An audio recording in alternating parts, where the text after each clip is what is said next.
It's time to talk about JCP&L, and I'm kind of forgetting about it. But this was a big story a couple of days ago, in the middle of that horrible heat wave, and not a whole lot of people covered this. I mean, NBC News 12 didn't even cover this properly. There was a high voltage a transmission line off this tower right here failed. And what wound up happening was, from what I heard, we're going to go over the comments on Facebook, but what it looks like is the static wire on the top, which is the neutral, well, I'll explain to you how power grids work, somehow fell and came into contact with the actual high tension line here and sparked, it knocked, obviously this tripped out, and it started this brush fire over here, and it caused, this is at Route 80 around Roxbury. 65,000 customers, mostly in Morris and Sussex County, were affected by this power outage. So it said more than 65,000 customers. This happened Tuesday. That brutal, you know how brutal it was. We're in the dark at one point Tuesday afternoon, though that number was down to about 43,000 as of 5:30 p.m. More had regained power by the end of the night. Vast majority of the outages were in Morris and Sussex counties for customers who get their electricity from JCP&L. And it says a high-voltage transmission line along Route 80 had failed, sparking a brush fire. The fire burned near Roxbury Township in Morris County, with cell phone video showing flames and smoke coming from out of the power lines. Crews conducted thorough inspections of substations, and power was restored less than 3 hours after the initial outage. The cause of the transmission failure line was not immediately known. So let me show you where this happened. And this is a big deal because it not only blacked out a lot of JCP&L customers, it also blacked out a lot of people who rely on Sussex SREC, Sussex County Rural Electric Cooperative. All right, so it says here down wires, and it says here Sussex Rural describe the outages. We are gathering information that is affecting. So transmission lines that serve Sussex Rural Electric, because they're fed off JCP&L, those same transmission lines feed Sussex County, so they also lost power, even though it's not JCP&L over there. It's still JCP. They're still getting the feed from JCP&L. So let me show you where this happened. This is a big deal. I mean, it was really buried in the media. The media didn't even cover it. This is serious, all right? A major power grid failure, and yet the news media completely ignored the story. There were only a few reports. So let me show you the line that failed. It was this one right here, all right? Yeah, what wound up happening was, you look at the top here of the, see if we can get a better view from the other side, perhaps. Get a view from the other side of the road, please. All right, here. This kind of show you a little better what happened here. So, what wound up happening, according to somebody, we'll go over the comment in a minute. All right, now JCP&L is known to have issues with their transmission lines. This is all their stuff right here. All right, this is probably 34.5 kV. And this over here, I'm guessing probably 138 kV perhaps. The static wire on the top of the tower somehow came down, made contact with the high voltage here, these three-phase, it's double circuit, and tripped both of them out. All right, so this line went down basically as a result. That created sparks, which started the brush fire, small brush fire over here, right? This feeds the substation right over here, all right? So this whole substation went down, this entire substation here, all right? And as a result of that, you had a large, massive power outage in a big part of Morris County, as well as blackout, pretty much, all right? Blackout in Morris County and Sussex County as well, because this line feeds those areas. You can see it's heading north. You can see that it feeds those areas. It's heading north, and it connects up to SREC and into Sussex County. All right, all right. So that line went down. All right. I think that maybe the entire substation didn't go down, but this major part did. All right. And that's the feeder that comes out of that. So they pretty much lost this circuit, all right, and probably lost the circuit right next to it. Now, you know that there's another circuit that's coming off of that as well. This one might have been able to this one here might have been able to keep power. I'm not sure. I don't know the exact details of it. This one right here, which looks like it could be maybe 68, 7 kV or 100 kV. It's hard to tell. But whatever.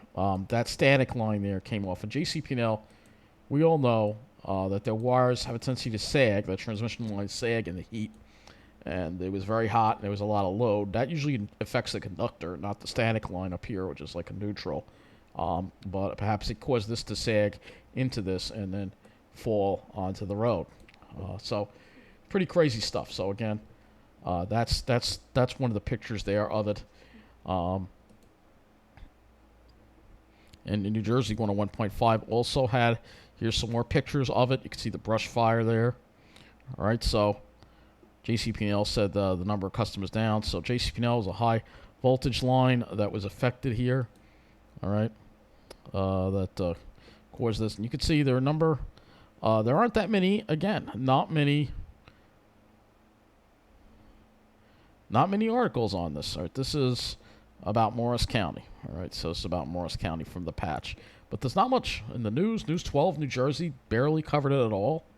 It's just really just a serious situation. And you have to wonder, well, why hasn't enough people spoken about this? You know, it's pretty crazy. All right, they didn't even send a reporter down there.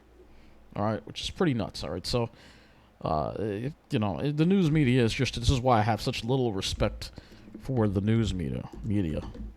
Now let's go to their Facebook page, JCP&L. Not the news. We'll just go right to their Facebook page. All right. All right, they're going to talk about the outage here. All right. It says right here, crews are on site working as quickly as possible to restore power to more than 63,000 customers. All right. And you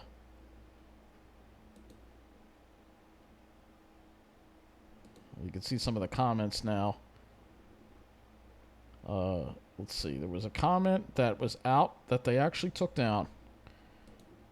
There was a comment that somebody said the static wire fell and they took it down. But you'll have to take my word for it. I guess they took it down. But that's exactly what happened. Static came up. Somebody noticed that because I looked at all the videos and none of these lines you see here. None of these lines are on the ground from the top here. It was the static wire that fell onto this and caused this line. Probably came in contact with the conductor and maybe this one too, and started this fire here. So, you know, what a mess. But I don't know. It's just getting covered up. Big power problems in New Jersey. And where's the media? They could care less about it. That's, again, why I have such little respect for the media. And JCP&L's been having a lot of problems lately. Here, let's look at Ocean County Scanner News. This is from August 8th. Power outage on the boardwalk in Point Pleasant. All right. Had another power outage. Go up here. Here's another one in Toms River. This one is affecting the east side of Toms River, right on 166 Main Street to Vaughan Avenue. And then people are saying no power here in Money Island, which is Island Heights, I believe. That's a nickname for it because it is a kind of a rich section. So apparently they had a failure of a substation in Toms River as well. So JCP&L has a lot of problems. You know, their parent company, First Energy, caused the blackout back in 2003 because they didn't take care of their transmission system properly and didn't tell people about it. All right. So Route 166, that's all the way from here all the way to Vaughan Avenue. So all of this whole stretch here pretty much had no power from here all the way to Island Heights. I think maybe it's Pelican Island. But this whole area lost power. All right. So it's a result of one of these transmission lines failing, obviously. They said to Vaughan Avenue, but I know there's a substation right around here, so perhaps one of these lines here failed. And, you know, you look at the lines and they look like they're in good shape. You think they're in good shape, but something failed. Something is not being taken care of. There was an overload due to the heat, probably, and it caused, because it gets so hot in Jersey, you know. That's why they had, I believe there is a substation off Vaughan. There's a substation around here somewhere. I'm trying to remember exactly where it is. It's hard to remember exactly where it is. I think it's west of Vaughan. Somewhere in this area, there is a substation. Oh, there it is.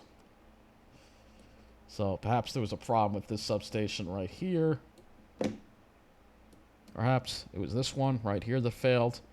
Probably a problem at this with this line right here that maybe just overloaded from the heat. Demand. They didn't have enough. Their whole system's based on 34.5 kilovolts. Maybe that's not enough. I don't know.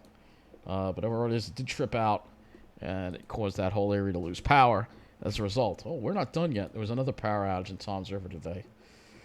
They had a couple of power outages. Let's see. We're going back up here. Let's go to... All right. Let's see. So here we go. Power outages affecting some businesses. Route 37, Toms River Center Plaza. Wingstop. Due to power outage, we need to close. So this is further down Route 37 now. All right. So this is this area here.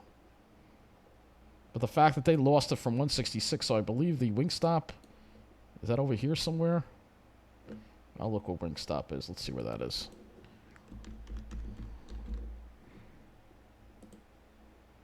Yeah, it's in this shopping center. So apparently this shopping center had a problem here, the one with the Kohl's in it. All right. So again, it's affecting these major. They're having some kind of issue with these major transmission lines coming out of the substation here. Apparently one of them went down yesterday, and maybe they didn't fix it properly because now this whole area here had a partial power outage. Some people had power, some people didn't. It might have been like a brownout type of situation like what I had a while ago. So, pretty crazy stuff going on with JCP&L. But again, don't count on the news to tell you what's going on because apparently they would rather keep it quiet. They don't want to talk about it. They don't want to talk about it at all. You put New Jersey outage and I'll put it in a New Jersey outage map, but just New Jersey, and you'll see here. Not a whole lot here. Just news. Here's another one. Tap into. Sussex County. Countywide power failure. 62,600 customers in Sussex. So it's JCP&L that had... they did have some of the buildings and generators, but it's terrible. The system there it's worse there. The electric system in New Jersey, especially on the JCP&L side, is significantly worse than Long Island because it's older. It's, believe it or not, as old as the power lines here are. The transmission lines here on Long Island are actually fairly new compared to a lot of these really old transmission lines that they use in New Jersey. Like, take a look at this area, for instance, all right? This is by this substation over here. So, you got this substation here, right? All the lines coming out of this. So, you have that high voltage line that comes to this substation here. They have one that's a little newer. So, if we go over here, you'll see. We'll show you what I mean. So, see, this is their high voltage line here. This is the older, metal lattice. It's probably 138 kV, could be 230. These could be 230. I don't know. This is the newer line that comes into Toms River. That just goes down to Whiting, all right? But this is the older line, and then this is once the power comes off these high voltage, it gets converted into sub-transmission. That's your 34.5 kilovolt stuff, which JCP&L absolutely loves. And I mean, it does look cool, but its reliability is questionable. It's on bare copper, most of it, so you're not getting any insulation on those wires. So here's some of the old poles here that they have. These are in service. All of them are. This is distribution, and this top here is 34.5 kilovolts.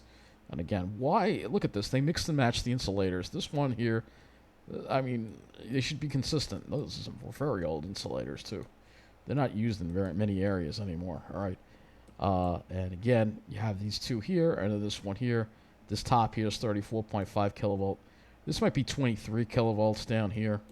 And then look at this pole here. It's leaning. Look at that. That's just leaning like that. And it's been like that for a while, and they don't feel that that's a problem. That's not good at all. So we're in Toms River, actually South Toms River is where we are. But again, this is some old stuff, and it's in service, and these lines carry power to a lot of customers on the top. So again, at the bottom level, this gets put over here.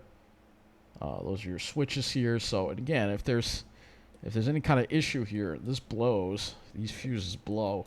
So if there's any kind of issue down the line, and they have a lot of lightning and stuff that winds up hitting these lines because they usually get a lot of bad thunderstorms there, but they've been kind of dry too lately. All right, so it's just some of the infrastructure you have to deal with when you have to deal with JCP&L. And if we go up towards the area where that outage happened, the North Jersey area,